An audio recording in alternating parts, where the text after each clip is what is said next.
할렐루야.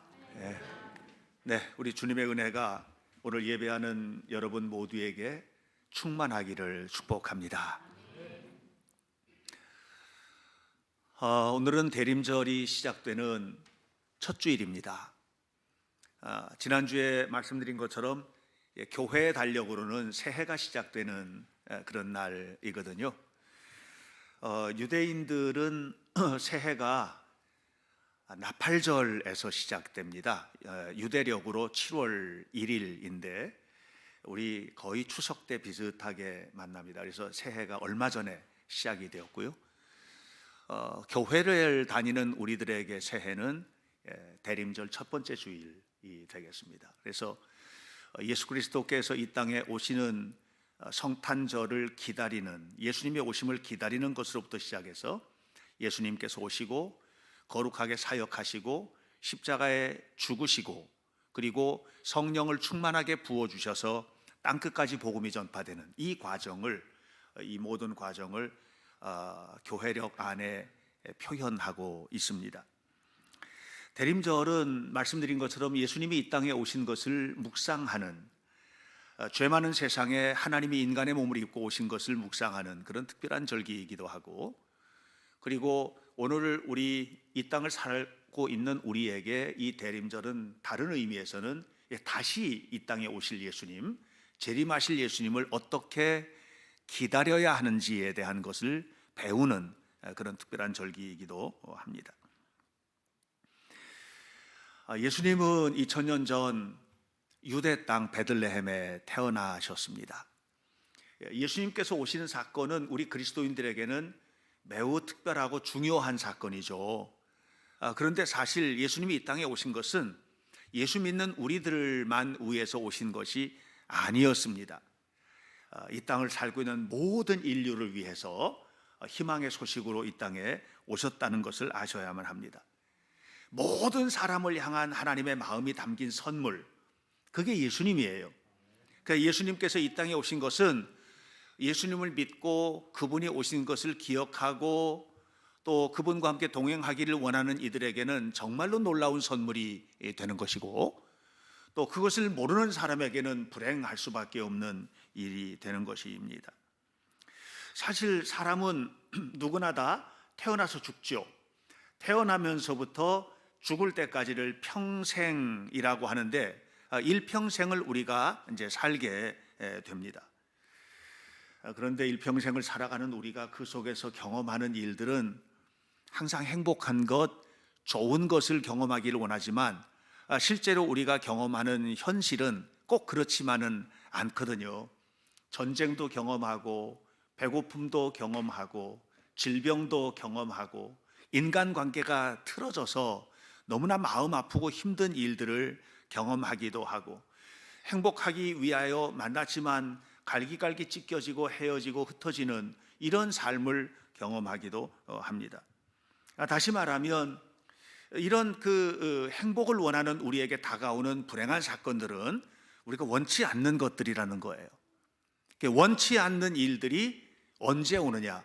원치 않는 순간, 다시 말하면 언제 올 줄 모르는 순간에 우리에게 훅 덤벼들어서 우리를 무너뜨리고 힘들게 만들고 있습니다.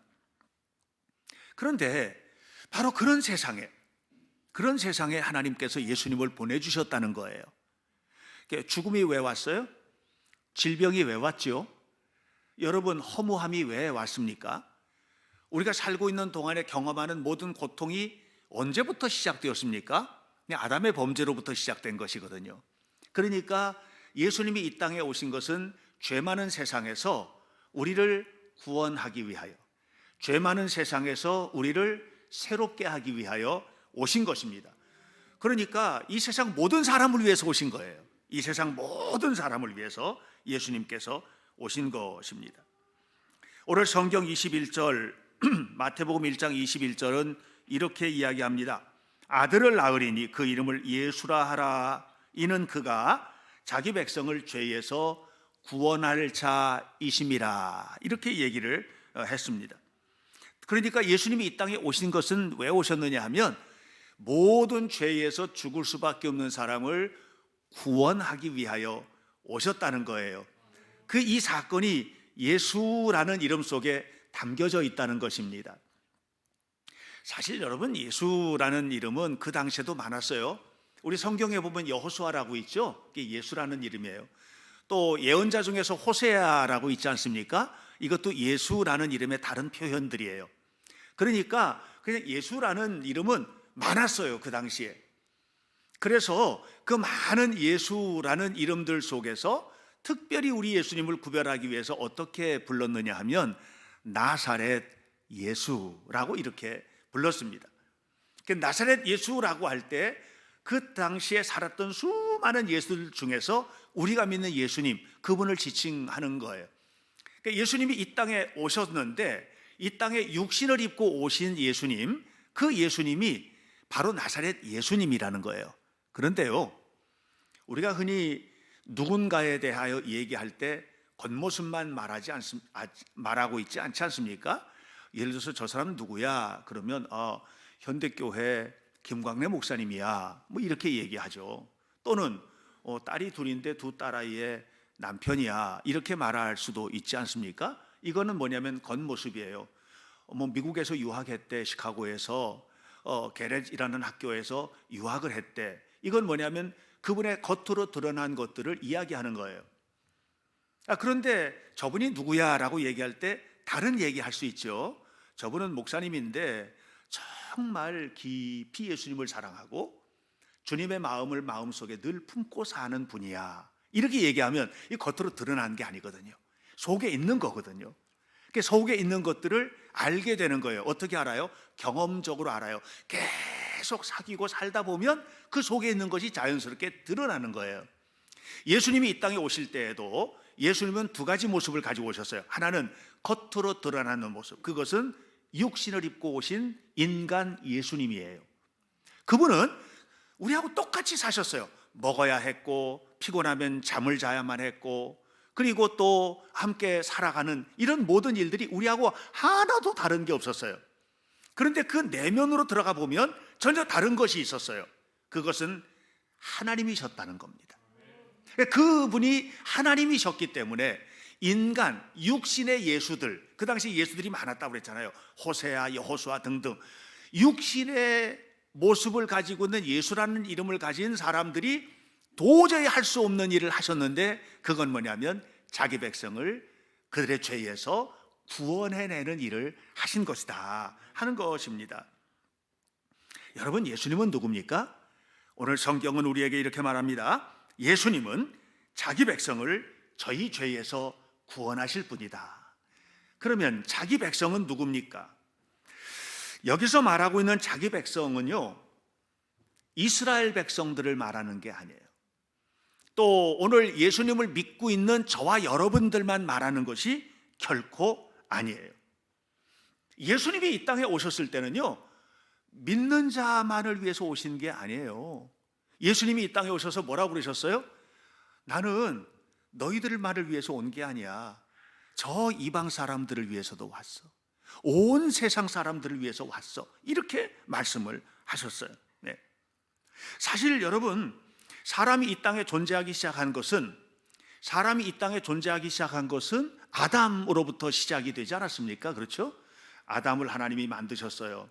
그리고 아담 이후에 수많은 사람들이 역사 속에 살았습니다. 세계 곳곳에 인간은 살아왔습니다.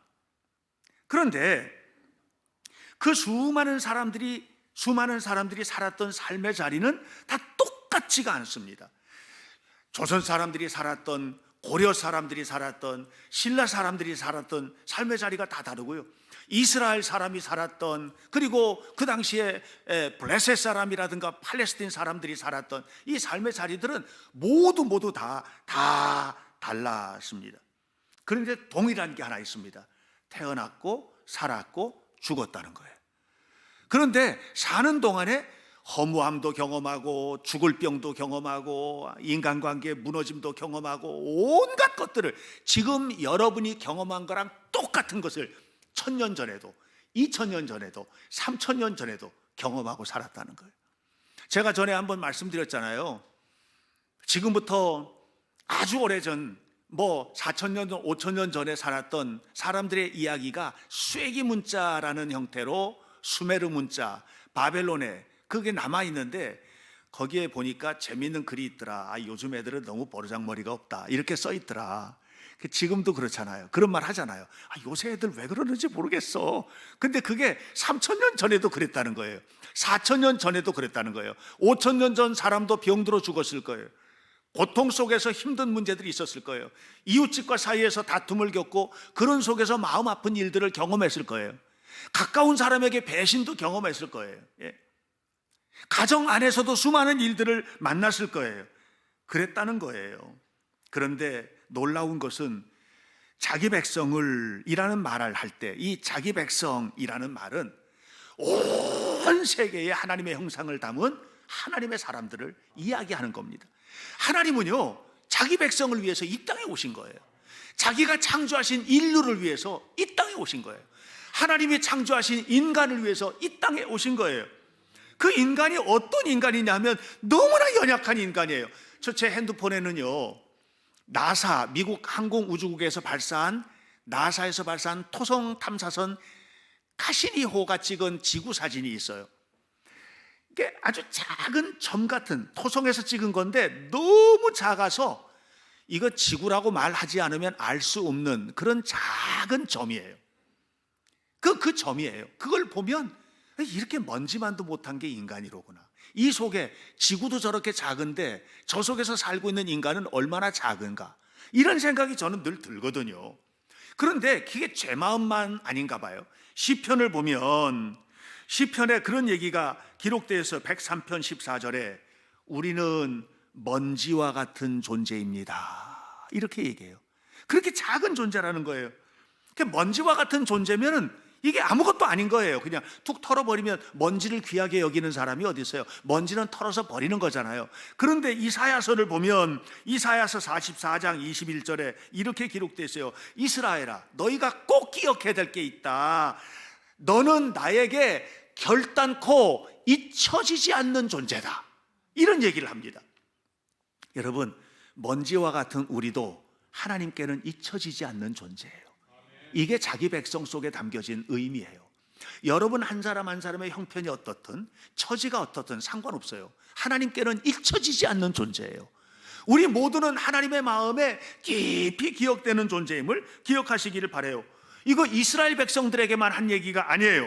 사도 바울 에베소서 2장 12절에서 이렇게 말합니다. 너희는 옛날에 그리스도 밖에 있었어. 약속에 대해서 외인이었어. 너희는 아무것도 아닌 존재였어. 그런데 에베소서 2장 19절에 이제는 너희는 외인도 아니야, 손님도 아니야, 하나님의 시민이야, 나의 백성이야, 나의 자녀야, 이렇게 얘기했어요. 누구 때문에? 예수님 때문에 그렇게 됐다는 거예요.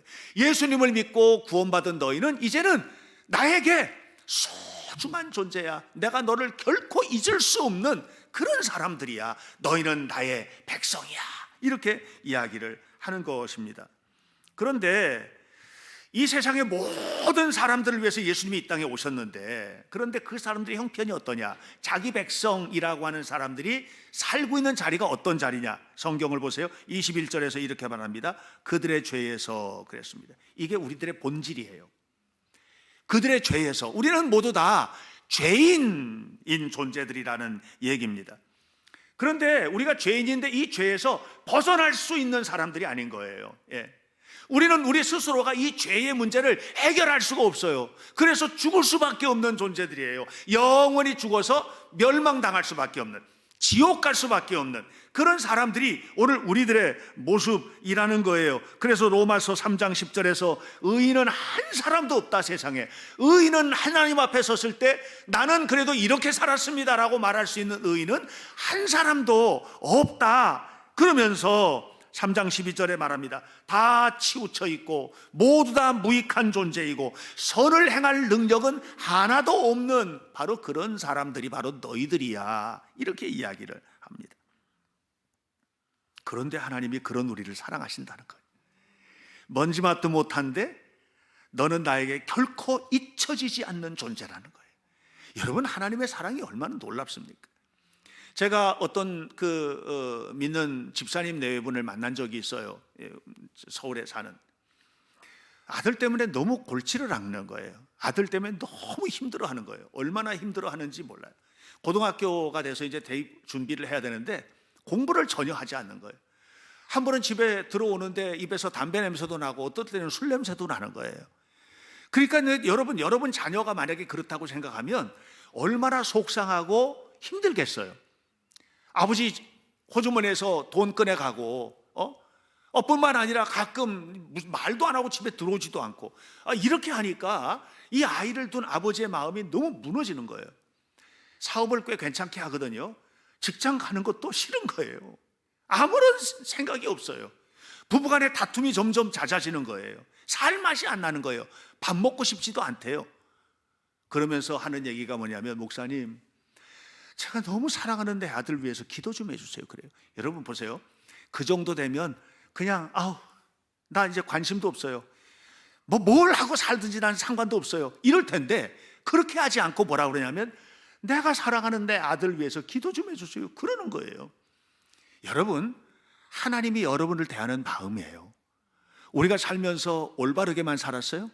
우리가 살면서 항상 하나님께 기쁘게 되게만 살았어요? 우리는 그렇게 살 수 있는 사람이 아니에요. 우리는 죄인이에요. 그런데 하나님은 그런 나를 뭐라고 그래요? 너는 나에게 잊혀지지 않는 존재야. 나는 너를 잊을 수 없어. 그리고 어떻게 하셨어요? 예수님을 보내주신 거예요. 누구를 위해서? 나를 위해서. 성 어거스틴이라고 온갖 못된 짓 하다가 나중에 어머니의 기도, 어머니 모니카의 기도가 하나님 앞에 닿아서 이 사람이 변화돼서 역사상 가장 위대한 성직자로, 신학자로 이름을 남긴 분이 계세요. 그분이 변화된 다음에, 예수님을 구체적으로 만난 다음에 이런 말을 해요. 하나님의 사랑이 너무 놀라워서 견딜 수가 없을 정도로 크다.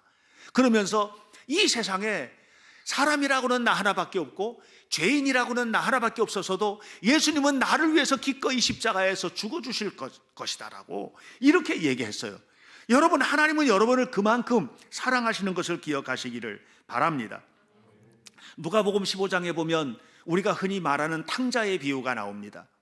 이 탕자의 비유를 요즘은 좀 다르게 부릅니다. 아버지의 사랑의 비유, 이렇게 말하는데요. 아버지에게 두 아들이 있는 거예요.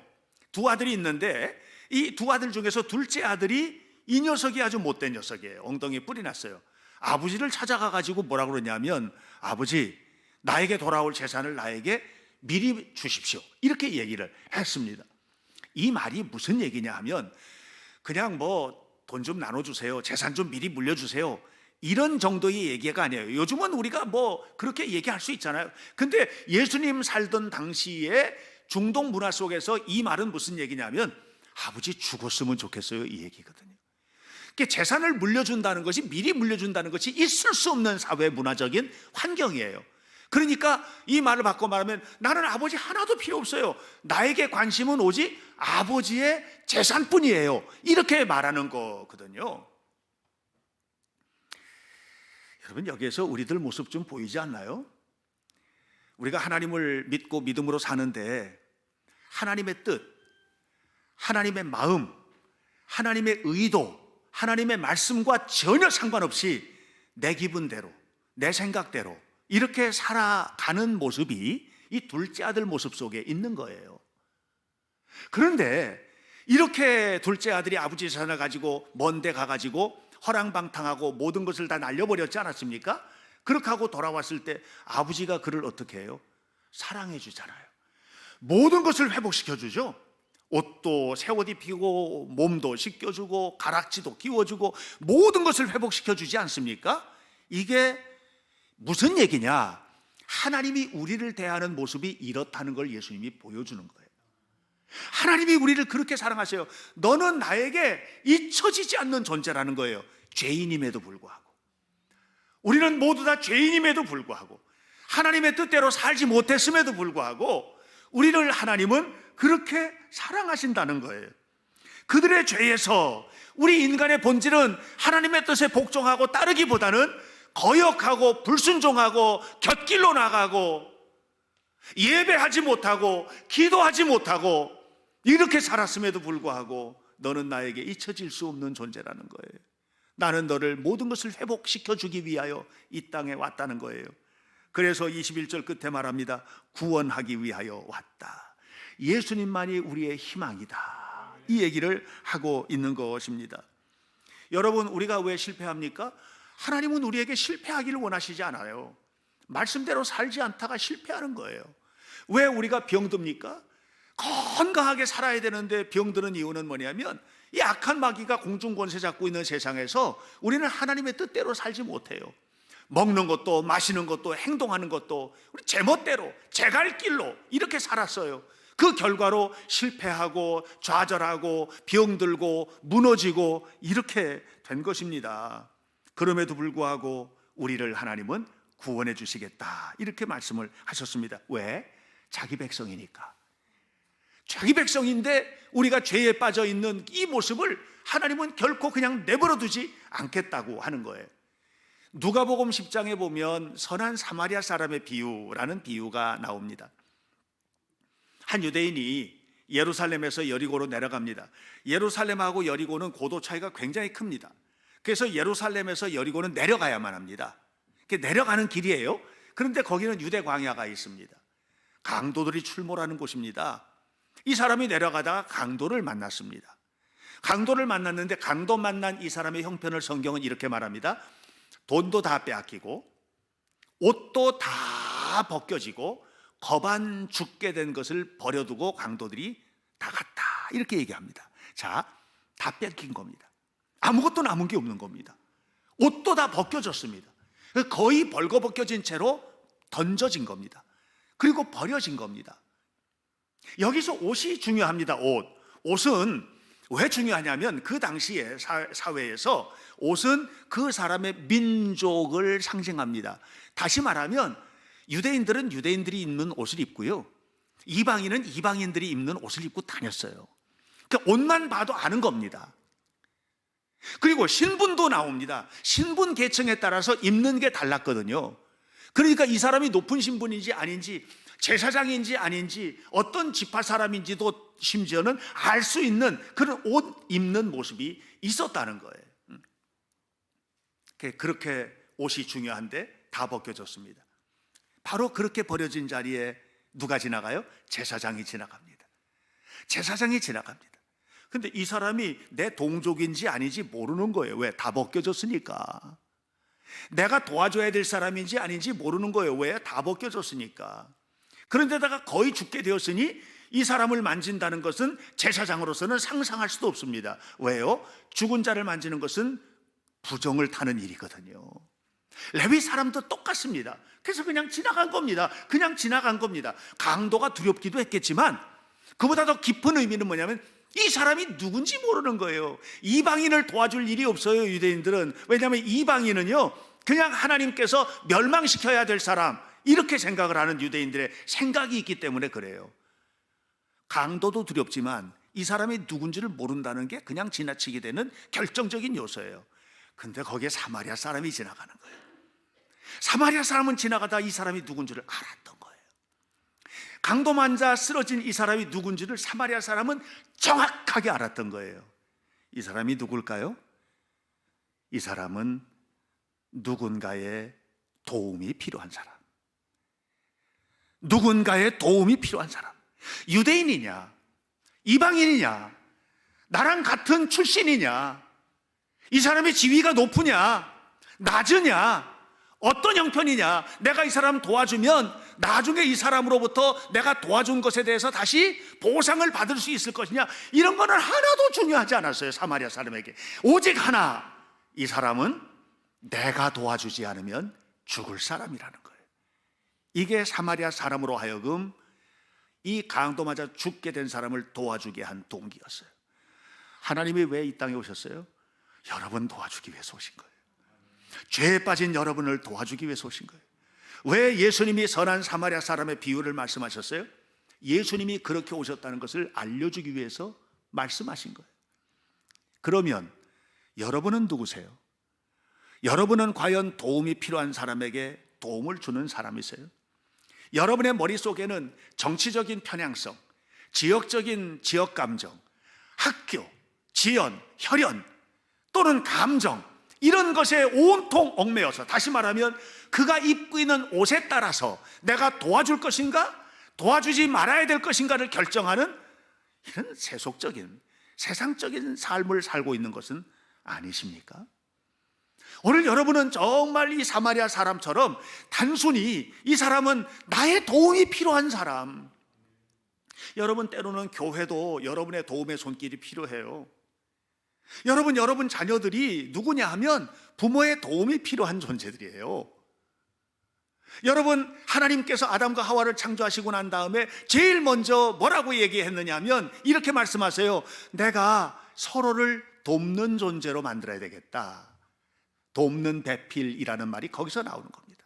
에제르 케네그도, 나는 서로 돕는 사람을 만들어야 되겠다. 서로 돕고 사세요? 여러분이 바라보는 아내 또는 남편은 여러분의 도움이 필요한 존재예요? 우리는 과연 어떤 모습으로 살고 있는가요? 하나님은 우리를 전적으로 돕기 위하여 아무런 보상이 없이 은혜라는 말은 뭐예요?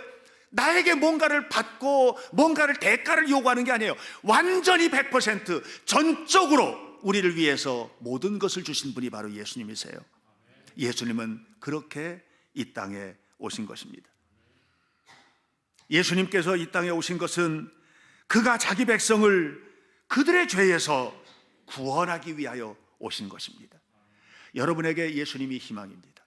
예수님을 잘 믿는 것이 축복입니다. 우리뿐만 아니라 세상의 모든 사람들에게도 마찬가지입니다. 그래서 우리가 세상에 복음을 전해야 되는 이유, 예수님을 전해야 되는 이유는 뭐냐면 예수님은 그들을 위해서도 그들을 그 고통에서 끄집어내기 위하여 오셨기 때문에 그렇습니다.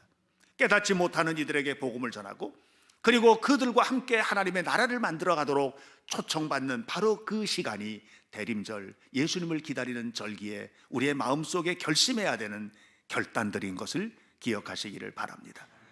우리 주님께서 이 땅에 오셔서 행하신 일들을 제 짧은 말과 짧은 지식으로 다 이야기할 수는 없습니다. 그러나 주님은 정확하게 이렇게 말씀하셨습니다. 마태복음 1장 21절, 아들을 낳으리니 이름을 예수라 하라. 이는 그가 자기 백성을 그들의 죄에서 구원할 자이심이라. 이 놀라운 은혜가 저와 여러분에게 가득하기를 축복합니다. 기도하겠습니다. 살아계신 하나님의 은혜를 감사합니다. 생명 주신 주님께서 이 땅에 오심을 깊이 묵상하는 대림절에 우리 모두가 다 예수 그리스도의 이름, 그 이름 속에 담겨진 거룩한 의미들을 다시금 되새기게 하심을 감사합니다. 하나님의 영광을 위하여 쓰임받는 저희들 모두가 되도록 도와주시고 우리 한 사람 한 사람이 예수님의 마음을 품고 주님과 함께 동행하며 하나님 앞에 살아가는 삶을 살게 하옵소서. 우리 모두가 주님을 사랑합니다. 진실한 마음으로 주님을 사랑합니다. 영광을 받으시고 복을 주옵소서. 예수님 이름으로 기도하옵나이다. 아멘.